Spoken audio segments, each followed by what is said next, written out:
Pada kesempatan malam ini kita lanjutkan kembali ulasan kita di dalam kitab Al-Fiqhul Manhaji ala Madhhabil Imam Syafi'i rahimahullahu taala. Masih di topik tentang syurutus sihhatis shalah, syarat sah salat. Yang lalu kita sudah membahas bagian awalnya, yakni tentang makna syarat. Kemudian syarat yang pertama, yakni toharoh, baik toharoh dari hadas maupun toharoh dari najis yang di badan maupun di pakaian dan di tempat pelaksanaan sholat. Sekarang kita akan lihat syarat yang kedua ya, dari syurutus sihhatis shalah, yakni al-ilmu bidukhulil waqti, mengetahui masuknya waktu. Wa qad arafta anna likulli minas shalawatil maktubati waqtan muayyanan yajibu an taqa'a fihi. Anda telah mengetahui bahwa untuk setiap salat maktubah, ya, setiap salat yang wajib itu ada waktu tertentu yang dia wajib terlaksana di waktu itu. Ya, kita sudah bahas ya, waktu salat subuh ya, mulai kapan sampai kapan, sholat zuhur ya, asar, maghrib, isya ya. Batas awal dan batas akhirnya sudah kita bahas semua ya. Sekarang kita akan lebih detail lagi ya, kita tidak bahas lagi syarat waktu-waktu itu ya. Ini pembahasan tentang mengetahui ya, masuknya waktu. Ghaira annahu la yakfi an taqa'a as-salatu fil waqti bal la budda ya'lama al-musalli dzalika qabla al-mubasharati bis-shalah. Hanya saja tidak cukup bahwa salat itu terjadi atau terlaksana pada waktunya ya. Tetapi haruslah orang yang salat itu mengetahui hal tersebut sebelum dia mulai melaksanakan salat. Jadi orang yang salat itu sudah harus tahu bahwa sekarang sudah masuk waktu zuhur, baru dia sholat zuhur. Fala tasihhu sholatu man lam ya'lam dukhula waqtiha. Tidak sah sholatnya orang yang tidak mengetahui masuk waktunya. Tidak, belum tahu apakah ini sudah masuk waktu atau tidak. Ya, maka tidak sah. Dia harus tahu dulu ini waktunya sudah masuk. Wa in tabayyana lahu ba'da dzalika annaha sadafat waqtahal masyru', meskipun ya, bisa jadi setelahnya ternyata betul-betul waktu sudah masuk ya. Itu tetap tidak sah. Jadi maksudnya gini, kalau ada orang sholat dia hanya menerka-nerka kayaknya ini sudah masuk waktunya, dia sholat, meskipun terkaannya benar, itu sholatnya tetap tidak sah. Jadi dia harus sampai pada tingkatan mengetahui atau minimal dugaan kuat bahwa waktu sholat sudah masuk. Kalau hanya perkiraan lemah lalu dia sholat, meskipun kebetulan benar, tetap sholatnya tidak sah. Nah, bagaimana kita bisa mengetahui ya waktu sholat itu sudah masuk atau tidak? Kaifiyatu ma'rifati dukhulil waqti. Tata cara mengetahui masuknya waktu salat. Wa yu'rafu dukhul waqtis salati biwasilatin minal wasailis salasil atiyah. Bisa diketahui masuknya waktu salat melalui wasilah yang 3 berikut ini. Jadi ada 3 cara untuk mengetahui kapan ya, atau apakah waktu salat sudah masuk atau belum. Yang pertama, ini yang paling bagus, al-ilmul yaqini, ini ilmu yang meyakinkan. Ini betul-betul pasti. Bi ay'tamida ala dalilin mahsus, yakni yang bersangkutan berpegang berdasarkan dalil atau bukti yang terindra. Karu'yatis syamsi wa hiya taghrubu fil bahr, ya, seperti melihat matahari yang sedang terbenam. Ya, misalnya di ufuk, di laut itu. Kita lihat laut itu kan pas di sebelah barat, pertemuan antara langit dengan laut ya, secara imajiner itu, secara apa? Sebenarnya bukan pertemuan, tapi mata kita melihatnya begitu. Langit dengan laut itu bertemu. Nah, itu namanya ufuk. Kalau kita melihat matahari terbenam hilang dari ufuk dengan mata kepala kita, itu namanya tingkatan ilmu yaqini. Berarti betul-betul waktu maghrib sudah masuk tanpa ada keraguan sedikit pun. Itu cara pertama. Yang kedua, al-ijtihad, ya, dengan melakukan ijtihad. Di ayyatamida ala adillatin zanniyatin zati dalalatin ghairi mubasyarah. Ya, dengan cara apa? Dia berpegang kepada dalil yang atau bukti-bukti yang zanni, yang berdasarkan dugaan kuat, yang bisa menunjukkan secara tidak langsung. Kazilli, seperti bayangan. Ya, bayangan itu kan bisa dipakai untuk memperkirakan waktu sholat. Ya, dalam hadis-hadis itu disebutkan ya, yang lalu kita sudah bahas. Waktu asar misalnya, ketika bayangan benda itu sama dengan bayangannya sama dengan bendanya. Nah, tapi itu kan dugaan kuat, zon namanya.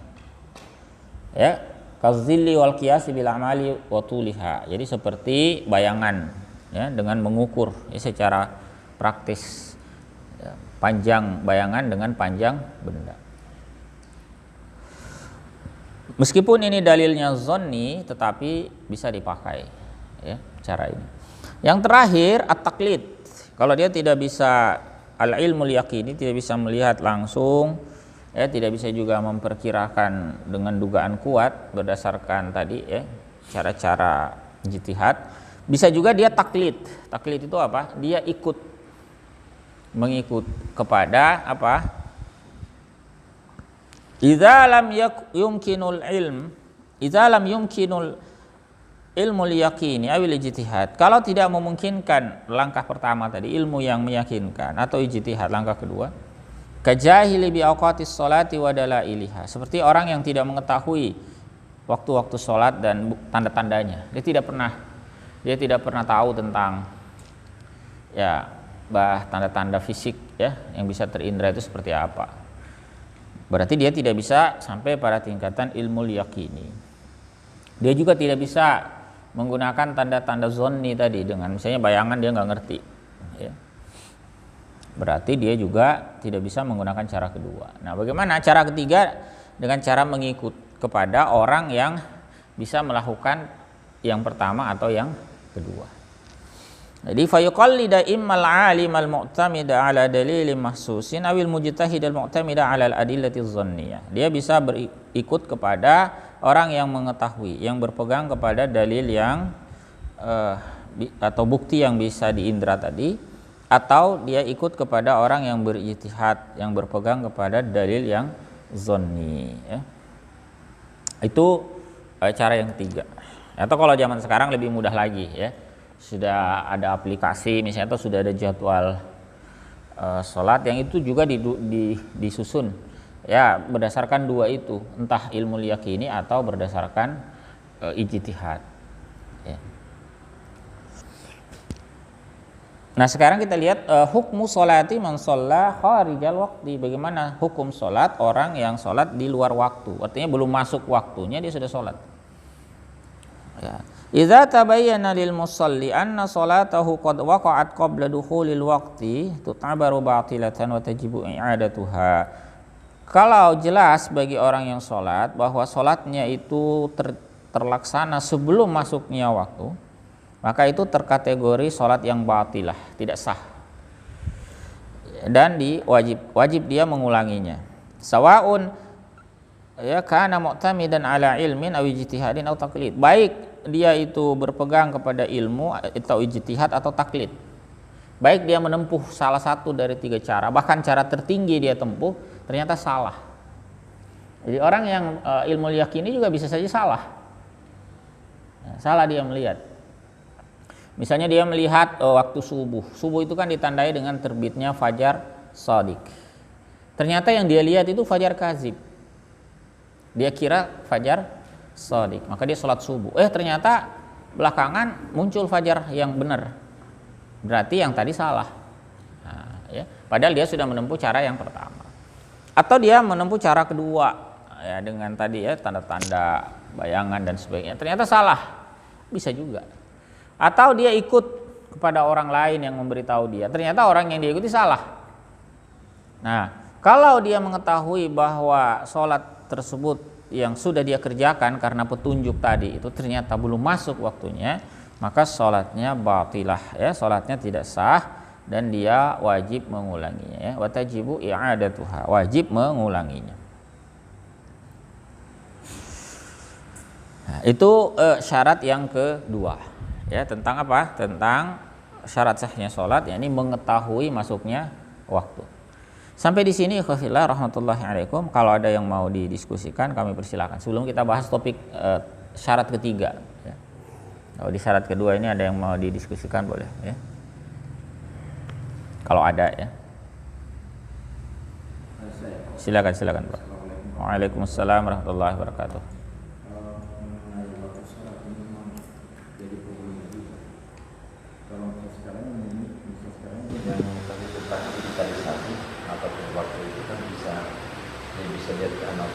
Melalui informasi ya internet itu dilihat biasanya ada persoalan.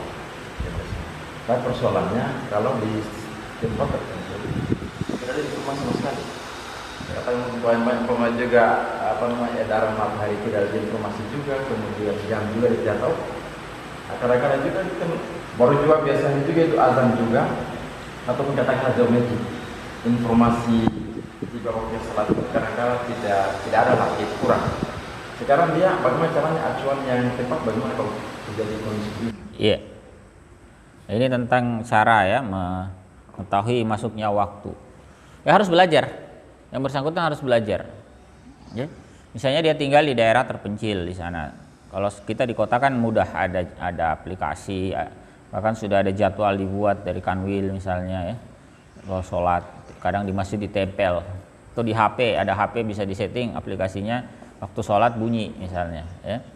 Banyak cara. Nah, misalnya ada di kampung, tidak ada listrik misalnya, ya, tidak ada sinyal.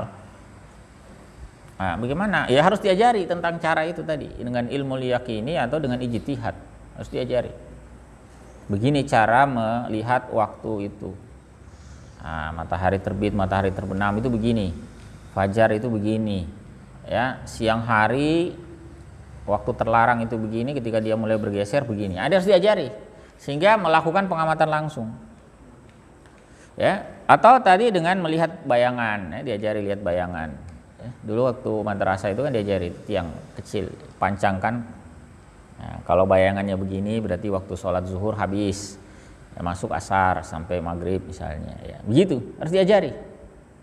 Dan memang orang dahulu begitu, sebelum ada seperti sekarang jam, aplikasi segala macam, ya orang menentukannya manual.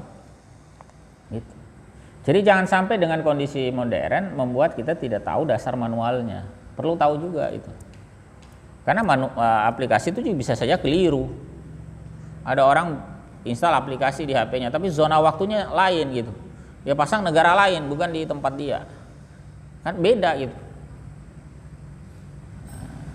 Sama-sama GMT plus 7 atau GMT plus 8, itu belum tentu sama waktu sholatnya. Makassar dengan sini sama itu GMT-nya. Plus 7 misalnya, ya, atau plus 8. Sama dari segi itu. Tapi beda waktu sholatnya. Ya. Nah, itu harus hati-hati, ya. Jadi otomatis pun itu harus ngerti itu cara memakainya itu. Nah, kita baca waktu sholat Makassar, ternyata kita di Kendari, ya beda lah, ya. Jadi tetap harus diajari bagaimana tata cara manual. Bisa saja mengalami kondisi semacam itu. Muazzin harus tahu itu. Bahkan dulu kualifikasi muazzin itu level tinggi dahulu. Makanya sampai ada tulisan bagus sekali, tulisannya Prof. Fahmi Amhar itu, dicari menantu seorang muazzin dulu itu. Kriteria cari menantu. Kenapa? Karena muazzin itu istimewa. Muazzin itu bukan sekedar orang yang bisa azan, hafal teks azan, dan bukan itu. Dulu itu sampai tahu gimana menentukan arah kiblat. Itu kualifikasinya muazzin. Harus bisa menentukan arah kiblat, harus bisa tentukan masuknya waktu. Termasuk ketika cuaca sedang misalnya matahari nggak kelihatan gitu kan, bayangan nggak ada, gimana cara menentukan? Dia harus punya ilmunya. Ketika malam hari sedang mendung, gimana kalau fajar nggak kelihatan gitu? Bagaimana? Dia punya ilmunya. Itu kualifikasi muazin dulu nggak main-main. Selain suaranya bagus, suaranya tinggi, indah, dia juga punya itu tadi, pengetahuan tentang ilmu falak misalnya, ya, pengetahuan membaca fenomena alam, dia harus ngerti itu. Muazin itu tidak sembarang kualifikasinya dulu. Nah, kalau sekarang kan muazin belum tentu kan, belum tentu punya kualifikasi begitu kan. Kalau disuruh tentukan arah kiblat, ya sekarang sudah bukan tugasnya muazin lagi tuh. Masjid-masjid sudah berdiri. Bayangkan dulu kalau misalnya ekspedisi perang, muazin dibawa, muazin harus bisa menentukan kiblat kemana gitu. Ya. Kalau sekarang lebih mudah, ya. Alat navigasi sudah berkembang canggih, sudah ya paling sederhana ada kompas, ya bahkan sekarang sudah ada GPS, ya, memanfaatkan teknologi satelit, mudah, mestinya lebih mudah, ya. Jadi begitu ya, harus belajar, ya. Baik dengan ilmu liyaqini atau dengan ijtihad, ya. Wallahu a'lam. Selanjutnya ikhwafillah, kalau tidak ada lagi ya, kalau di Zoom kalau ada yang mau tanya tertulis saja ya, sampaikan tertulis kalau ada. Silakan. Assalamualaikum warahmatullahi wabarakatuh. Bisa mengenai tata cara mengetahui waktu sholat itu kan ada 3. Ini kata-kata yang berkaitan dengan figur dengan istihad. Apakah semua orang ini bisa untuk istihad? Kalau misalnya dari semua orang salah untuk beristihad. Ya, begini ya, ijtihad yang dimaksud di sini bukan ijtihad dalam pembahasan hukum Islam ya, menjadi mujtahid begitu, bukan itu maksudnya. Ijtihad di sini maksudnya dia mencari tahu waktu sholat itu berdasarkan ilmu yang dia punya. Jadi bukan orang mujtahid kualifikasinya ya harus ngerti bahasa Arab, dia harus enggak harus. Ini bukan itu pembahasannya ya. Ini pembahasan maksudnya ijtihad di sini dia bersungguh-sungguh mencari tahu di mana sih sebetulnya sudah masuk belum waktunya begitu. Ya semuanya mesti bisa kalau diajari gitu. Jadi ini bukan yang dimaksud pembahasan mujtahid itu. Ya, silakan. Waalaikumsalam warahmatullahi wabarakatuh. Agak keras sedikit soalnya. Kalau seandainya ada seorang muslim yang ditawan di dalam buatan, dia tidak tahu kapan waktunya sholat karena tidak bisa melihat matahari dan juga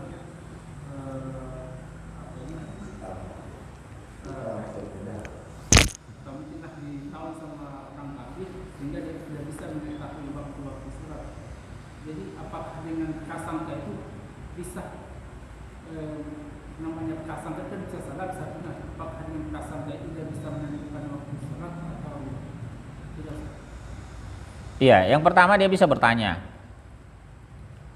Ya, yang pertama dia bisa bertanya, termasuk sekarang jam berapa. Ya. Yang kedua, ya kalau memang nggak ada, paling parah nggak ada, ya dia memperkirakan dengan sebisa mungkin yang bisa dia lakukan. Prinsipnya begitu. Atau misalnya orang yang tinggal, nggak usah di penjara lah, misalnya kasus orang yang tinggal di tambang dalam terowongan yang tinggal berhari-hari di situ. Ya gimana caranya? Ya bawa jam misalnya ke situ ya. Atau tanya orang sekarang jam berapa. Karena kalau di terowongan berhari-hari itu bisa nggak kelihatan matahari itu, gelap. Atau pas jamnya mati, HP-nya rusak nggak bisa, ya gimana? Ya perkirakan. Saya sudah menggali sekian meter misalnya. Tadi saya masuk jam 12 siang. Menggali 10 meter itu misalnya 1 jam. Ini saya sudah gali 30 meter, berarti sudah 3 jam di sini. Ya, sekarang kira-kira jam 3. Nah, begitu harus cari gimana caranya gitu. Ya. agar dia bisa sampai pada dugaan kuat bahwa ini sudah masuk waktu sholat. Ya gimana lah caranya, diupayakan. Ya, atau misalnya orang yang terjebak di gua, ya banyak lah ya contoh-contoh. Intinya dia nggak bisa melihat secara ainul yakin tadi atau ilmu yakini, tetapi ya memperkirakan, menduga dengan petunjuk yang bisa dia dapatkan. Ya, Allahu a'lam. Ada lagi sebelum saya lanjutkan? Terakhir. Pas ya. Nah, itu syarat yang kedua. Ya. Yang pertama toharoh, yang kedua mengetahui masuknya waktu. Bukan masuknya waktu ya, tapi mengetahui masuknya waktu. Yang bersangkutan harus tahu waktu sudah masuk. Sekarang yang ketiga, syarat sah salat yang ketiga, sitrul aurah, menutup aurat. Ya, menutup aurat. Hadza huwa syartus tsalisu min syurutis sihhatis shalah. Inilah syarat ketiga ya di antara syarat-syarat sah salat. Ini menutup aurat. Wala budda li ma'rifati hadzal syarti min bayanil umurit tsaliyah. Ya, dan untuk mengetahui syarat ini harus memahami penjelasan berikut ini. Jadi ada beberapa poin ini tentang aurat, cukup panjang sebetulnya ya. Kalau tidak cukup waktu kita sambung di pertemuan mendatang ya, karena cukup panjang pembahasannya. Ketentuan pertama tentang makna aurat, makna al-aurah. Yuqsadu bi kalimatil aurati syar'an kullu ma yajibu sitruhu aw yahrumu an-nazaru ilaihi. Yang dimaksudkan dengan kata aurat secara syar'i itu adalah semua apa yang wajib untuk menutupnya. Semua yang wajib ditutupi atau yang haram dilihat oleh orang lain yang tidak berhak. Itu makna aurat secara syar'i. Nah, sekarang kita lihat batasan. Hududul aurati fis shalah. Ya, karena nanti ada beberapa batasan tentang aurat ya. Tapi yang kita bahas dulu malam ini tentang batas aurat dalam sholat. Karena nanti ada batas aurat di luar sholat. Berbeda ya. Nah, kita bahas dulu hududul aurati fis shalah. Batas aurat dalam sholat. Hududuha binisbati lirrajul. Batasnya ya, terkait laki-laki ini, dalam kaitannya dengan laki-laki, ma baina surrati war rukbah, antara pusar dan lutut. Nah, itu aurat laki-laki dalam sholat, antara pusar dan lutut. Artinya di atas pusar, di bawah lutut bukan merupakan aurat. Paham ya? Ya. Fayajibu alla yabdu syai'un minhu fis shalah. Maka wajib ya tidak terlihat sedikit pun dari itu dalam sholat ya. Tidak boleh ada yang kelihatan, pahanya kelihatan, nah, berarti melanggar ya syarat ya. Pusarnya terlihat, nah, berarti melanggar syarat ya. Wa hududuha binisbati lil mar'ah, batasannya terkait wanita ini kalau perempuan, kullu ma adal wajhi wal kaffain atau kullu ma adal wajha wal kaffain. Semua selain wajah dan dua kaf. Dua kaf itu ini ya, depan dan belakang, telapak tangan dan punggung tangan, dua-duanya. Kanan kiri. Ya. Nah, itu batasnya. Kalau terlihat misalnya lengannya, nah berarti tidak memenuhi syarat. Terlihat sikunya apalagi, ya. Yang boleh kelihatan itu hanya tangannya, ya.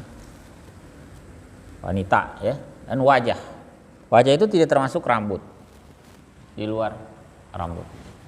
Maksudnya rambut yang tumbuh di kepala ya. Kalau misalnya rambut alis itu ya bukan gitu ya. Itu boleh, itu bukan aurat. Jadi maksudnya rambut ya rambut. Nah, yang merupakan aurat wanita adalah semua anggota tubuhnya selain wajah dan telapak tangannya. Fayajibu alla yabdu syai'un mimma ada dzalika fis shalah.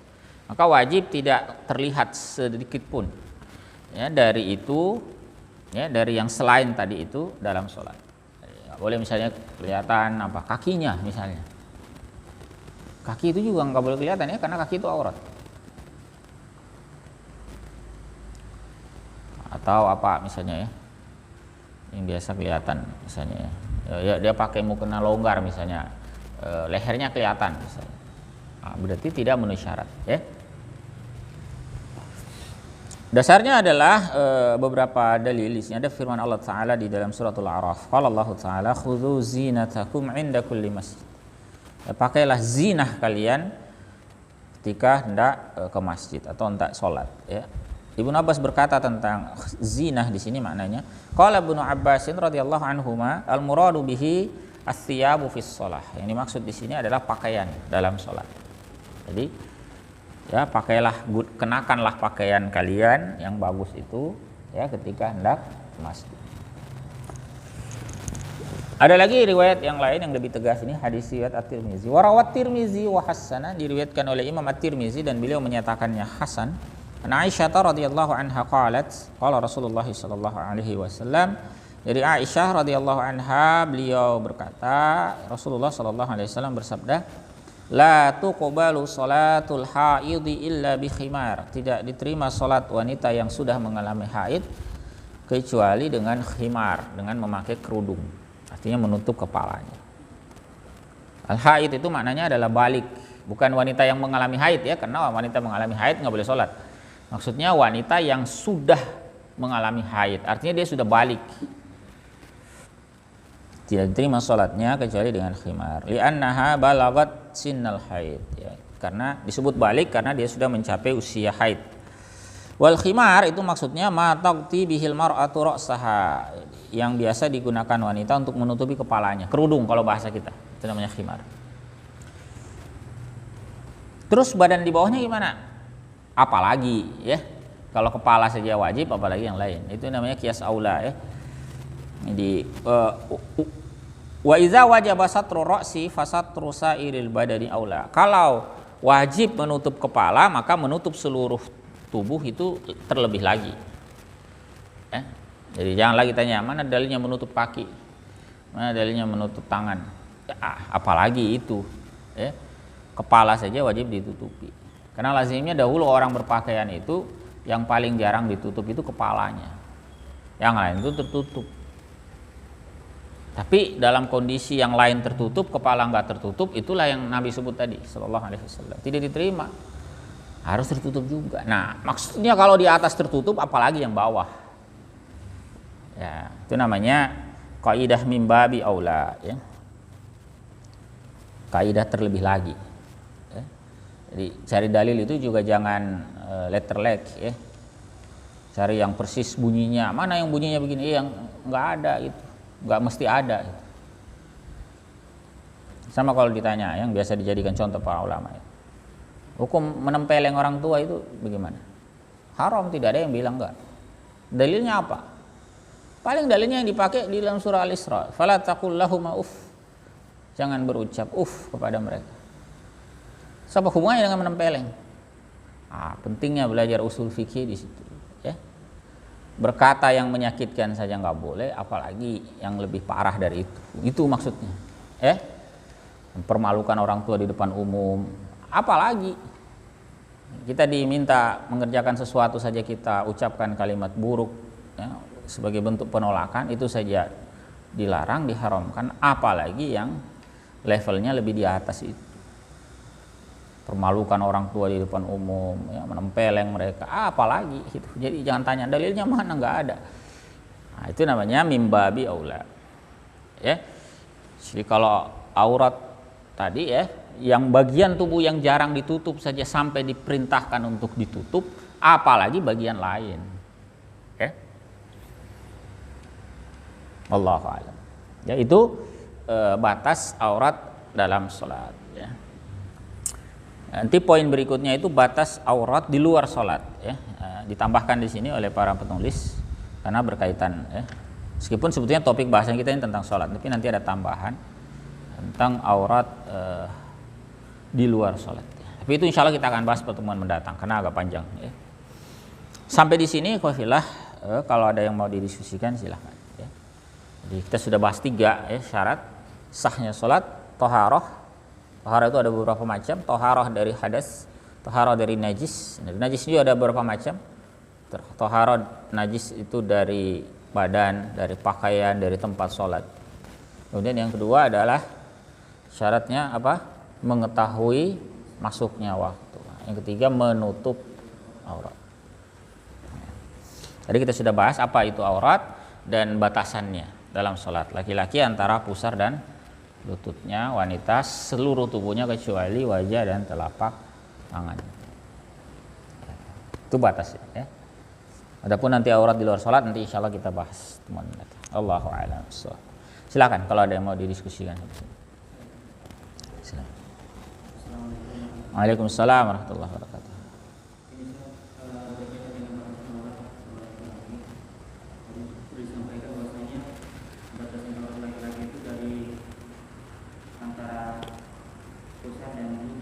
Ya. Bagaimana kalau misalnya ada mungkin pakaian yang kita kenakan itu ada sedikit yang robek, tapi dia tidak ketat kalau dilihat orang lain, tapi kita sendiri kita lihat itu tembus. Apakah ini merupakan batal sholat atau bagaimana? Kalau hanya sedikit saja robek. Sudah. Yang lain? Ini ada pertanyaan tentang orang yang ada kainnya sobek ya, di bagian auratnya. Tapi orang lain nggak bisa lihat, gitu pertanyaannya. Tapi dia tahu ada yang sobek, gitu ya, di bagian auratnya. Itu hukumnya tetap batal sholatnya. Jadi permasalahan aurat dalam sholat ini bukan orang lain lihat apa tidak.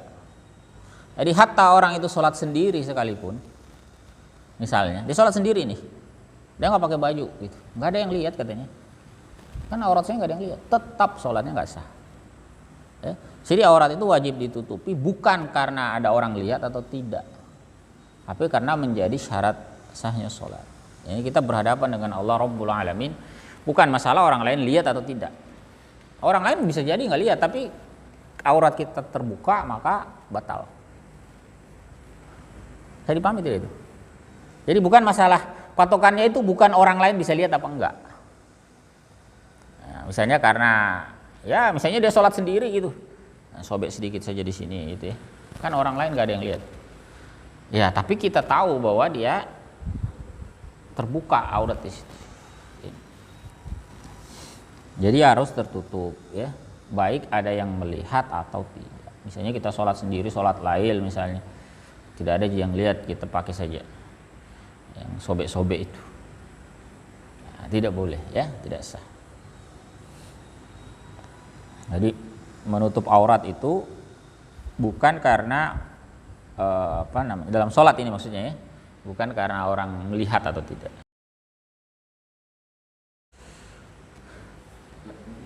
Ya, silakan. Assalamualaikum. Waalaikumsalam warahmatullahi wabarakatuh.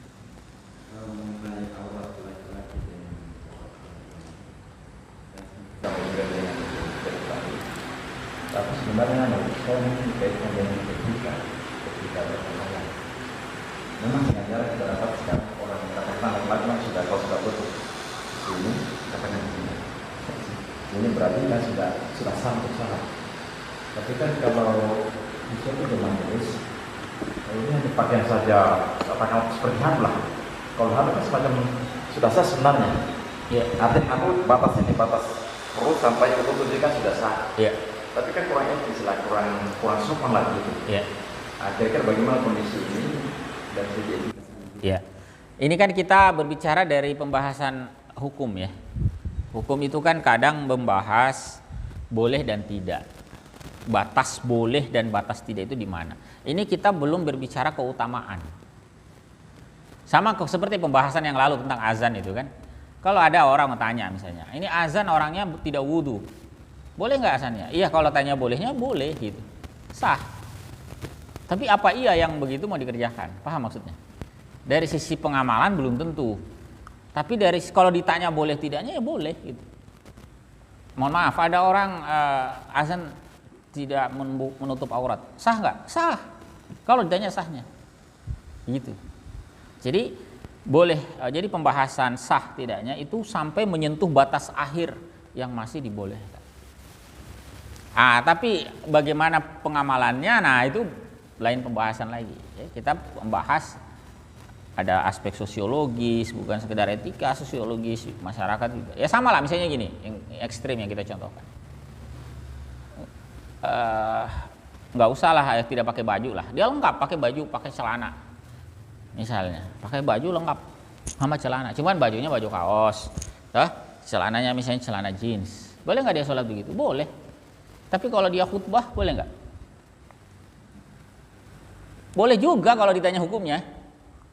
Ada orang khutbah pakai kaos, kaos oblong, gitu. Kemudian atau nggak usah oblong lah, pakai kaos singlet itu tidak ada lengannya. Kemudian dia pakai celana jeans, sah nggak kalau dia di khutbah? Sah saja gitu, siapa yang bilang nggak sah? Cuman apa iya yang begitu mau dikerjakan?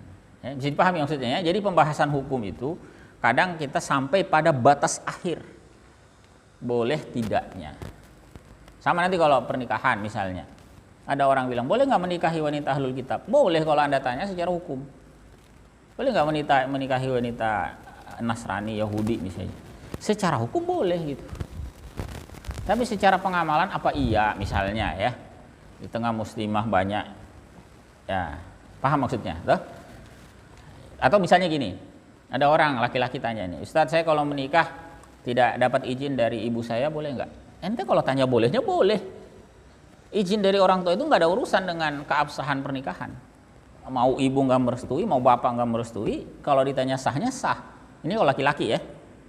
Karena yang wajib dapat izin wali itu kan perempuan. Nah ini laki-laki ceritanya nih. Saya nggak direstui sama ibu saya, sah nggak pernikahan saya? Kalau Anda tanya sahnya ya sah. Ya, tapi bukan berarti serta-merta karena sah ya sudahlah nggak usah lah urus izin orang tua, restu ngapain, yang penting sah. Tidak begitu dalam beramal kan. Pernikahan itu kan kita inginkan dia ada ketenangan, ada sakinah di situ, ada ketentraman, ada keharmonisan ya, dengan keluarga besar. Jadi hal-hal semacam itu perlu diperhatikan. Sebagaimana tadi khotib Jumat itu, kalau dia tanya khutbahnya sah, yang penting memenuhi rukun-rukunnya khutbah, syarat-syaratnya terpenuhi, dia sampaikan sah. Tapi kalau dia masalah nggak pakai songko saja, sekarang itu masalah. Bayangkan, khotib tidak pakai songko, pernah nggak ngelihat itu? Kalau di Mesir biasa gitu. Tapi kalau di negeri kita nggak pakai songko itu gimana itu? Di Mesir itu bahkan bisa pakai celana orang khutbah, nggak pakai songko. Kita pikir jamaah biasa di samping kita, ternyata khotib. Kenapa kita kira jamaah biasa? Kan dia pakai celana, bahkan jeans, celana jeans, pakai kemeja biasa, bukan surban, bukan jubah, bukan apa lagi. Kalau kita itu kan beda sekali khotib itu kan. Ada khotib kita nggak pakai songko saja, nggak ada. Tapi kalau ditanya misalnya khotib nggak pakai songkok sah nggak? Iya sah. Itu. Nah, tapi tadi ada nilai-nilai di masyarakat yang perlu kita perhatikan. Jadi beramal itu kadang-kadang tidak sekedar melihat ini boleh, ini tidak boleh. Ya, tapi ada juga perkara-perkara tadi yang perlu diperhatikan. Jangan sampai justru menimbulkan fitnah yang tidak perlu kan? Fitnah jadinya kan? Ngapain sih ente kasih bikin sensasi gitu kan? Ya boleh sih boleh, tapi kan ngapain ente bikin sensasi khutbah Jumat nggak pakai songkok gitu? Itu heboh itu, kok sekendari itu kalau ada khotib nggak pakai songkok. Itu. Padahal kan sebetulnya nggak ada masalah dengan keabsahan. Cuman sekali lagi beramal, itu perhatikan faktor-faktor tadi. Kalau kita bicara sah tidaknya ya seperti ini. Jadi kalau laki-laki sholat misalnya, dia pakai sarungnya tinggi sampai ke sini, dia nggak pakai baju. Ditanya sahnya sah. Tapi apa iya begitu mau pakai berjamaah ke masjid? Nggak pakai baju gitu, ditegur sama orang yang ngapain kan sudah sah. Gitu. Ya sahnya sah, betul sah. Tetapi, itu tadi dari sisi pengamalan kita berbicara aspek yang lebih luas, termasuk tadi aspek etika, nilai-nilai di tengah masyarakat. Ya. Jangan sampai justru menimbulkan kegaduhan yang tidak perlu. Gaduh itu jadinya. Ya, kalau awam, apalagi masyarakat awam kita kan banyak yang nggak ngerti yang begitu-begitu. Oh itu khotib tadi sholat pakai jeans, dia pakai celana, nggak usah jeans lah, celana saja lah. Celana saja itu nggak lazim loh. Biasanya khutbah kita itu kan pakai sarung atau pakai jubah, malah ada yang pakai jas, pakai sorban. Kalau seperti kita begini ya, baju lengan pendek saja itu masalah. Saya pernah khutbah di satu tempat, kurang lebih beginilah. Saya pakai sarung, pakai kopiah, tapi lengan pendek gitu. Baju batik, ya mirip seperti yang pakai gitu. Ditegur. Masa khutbah lengan pendek katanya. Coba. Padahal baju itu, maksudnya itu kan baju yang biasa kita pakai di kantor, di instansi pemerintah itu biasa gitu kan. Biasa kan ada hari batik, ya kita pakai batik gitu. Ya, sopan mungkin menurut kita, tapi ternyata menurut masyarakat yang nggak biasa lihat khotib, kok khotib lengan pendek, nggak pernah dia lihat khotib lengan pendek. Selama ini ya mungkin juga banyak diantara kita begitu kan, khotib itu namanya khotib lengan panjang, bahkan sampai ada yang pakai jas. Gitu. Nah, gitu. Itu nilai-nilai yang perlu kita perhatikan. Ya. Wallahu a'lam. Ada lagi yang lain sebelum kita cukupkan? Yang di Zoom juga boleh ya, secara online boleh, tapi tertulis saja. Sepertinya tidak ada ya. Sambil lagi. Ya, silakan Bro. Silakan. Mengenai istilah kata apa lagi ya? Jadi apa lagi yang sehubungan dengan aurat wanita ya? Aurat perempuan. Itu karena tadi aurat yang dipakai pada saat anak sholat. Ya. Jadi bagaimana kira kaitan kita dengan selain sholat, karena wanita itu kan semua aurat. Ya, terkecuali wajah dengan telapak tangan. Kalau itu dibahas. Ya, itu pekan depan. Pekan. Insya Allah pekan depan. Kalau tentang aurat di luar sholat. Bahkan mazhab Syafi'i ini saya singgung sedikit. Mazhab Syafi'i itu paling ketat masalah aurat itu. Aurat di luar sholat itu ketat sekali. Bukan hanya untuk perempuan, laki-laki juga. Jadi nanti ini sedikit saya tambahkan ya. Tambahan saja. Nanti penjelasan detailnya di pertemuan mendatang. Aurat laki-laki dalam mazhab Syafi'i untuk perempuan di luar sholat itu apa? Semua. Wajah dan telapak tangan, semua. Makanya dalam mazhab Syafi'i itu bercadar itu wajib. Begitu. Terus kalau laki-laki gimana? Semua juga. Iya betul, kecuali wajah dan telapak tangan. Itu laki-laki. Dalam mazhab Syafi'i. Jadi mohon maaf begini ini Pak. Ini aurat publik dalam mazhab Syafi'i. Bagi laki-laki. Bukan hanya bagi perempuan yang ketat, bagi laki-laki. Nanti kita akan bahas lebih detail di pertemuan mendatang. Ya. Ya, bahwa itu tidak begitu diamalkan di masyarakat itu pembahasan lain ya. Misalnya kita mengikuti pendapat yang berbeda, yaitu itu pilihan kita masing-masing. Tapi ini kan kita belajar bagaimana pandangan mazhab Syafi'i tentang perkara itu. Jadi sangat ketat mazhab Syafi'i itu dalam perkara aurat. Bukan hanya terhadap wanita, terhadap laki-laki.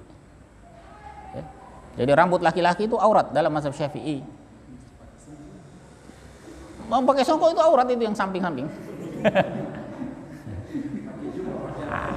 Nanti kita bahas ya. Ya memang dari sisi kultur agak berbeda jauh ya, tapi ya itulah. Ya, kita cukupkan dulu ya, insya Allah nanti kita akan bahas. Ya, yang penting malam ini paham dulu aurat dalam sholat seperti apa. Ya, untuk laki-laki antara pusar dan lutut. Sekali lagi ya bukan berarti yang itu yang Anda amalkan toh. Sholat saya tidak usah saya pakai baju di rumah aja, tidak ada di orang. Anda usah pakai baju, yang penting orang lain tidak ada yang lihat. Yang penting aurat saya tertutup. Ya kalau Anda tanya sahnya sih betul sah. Cuman ya itu tadi ya. Kita beramal bukan melulu melihat sah atau tidaknya perkara itu. Kita kan beramal itu mengharapkan amal kita itu berkualitas. Bukan sekedar sholat itu terlaksana, tapi berkualitas. Kalau hanya mau sah saja sholat itu Pak, Allahu Akbar, takbiratul ihram langsung baca Al-Fatihah. Nggak usah iftitah. Ini kalau cuma mau kejar sahnya ya. Setelah Al-Fatihah, Allahu Akbar ruku. Nggak usah amin, nggak usah baca surah atau ayat setelahnya. Ruku pun nggak usah baca apa-apa. Ruku setelah ruku sami Allahu i'tidal. Jadi ruku pun tidak harus takbir. Karena takbir untuk intiqal itu sunnah. Bayangkan kalau semua yang begitu tidak kita kerjakan. Yang wajibnya doang. Kalau ditanya sah. Tapi kualitas nol. Maksudnya? Kualitas tidak ada. Sama kayak mahasiswa disuruh kerjakan gitu. Ya, dia kerjakan gitu, bikin prakarya gitu. Bikinlah karya apa gitu ya. Suruh bikin dulu ada kerajinan apa gitu, anyaman. Kerja tapi hancur gitu. Tapi ada desktop gitu. Tapi hancur gitu, nggak ada. Tidak ada nilai, tapi ada juga desktop. Yang penting dia store gitu. Kalau ditanya ada gitu. Tapi nggak ada isinya, nol. Tidak berkualitas. Nah, masa iya kita mau sholat kita begitu? Ya. muazin, sudahlah saya nggak pakai baju azan saja. Subuh-subuh juga nggak ada ya orang. Saya tidak wudhu, saya bahkan janabah saya azan, kan sah. Betul sah. Anda berhadas kecil bahkan berhadas besar juga sah. Sebagaimana yang kita bahas yang lalu. Tapi apa iya yang begitu yang mau diamal? Ya, bisa dipahami ya? Wallahu a'lam bishawab. Subhanakallahumma wa bihamdik asyhadu an la ilaha illa anta astaghfiruka wa atubu ilaik. Assalamualaikum warahmatullahi wabarakatuh.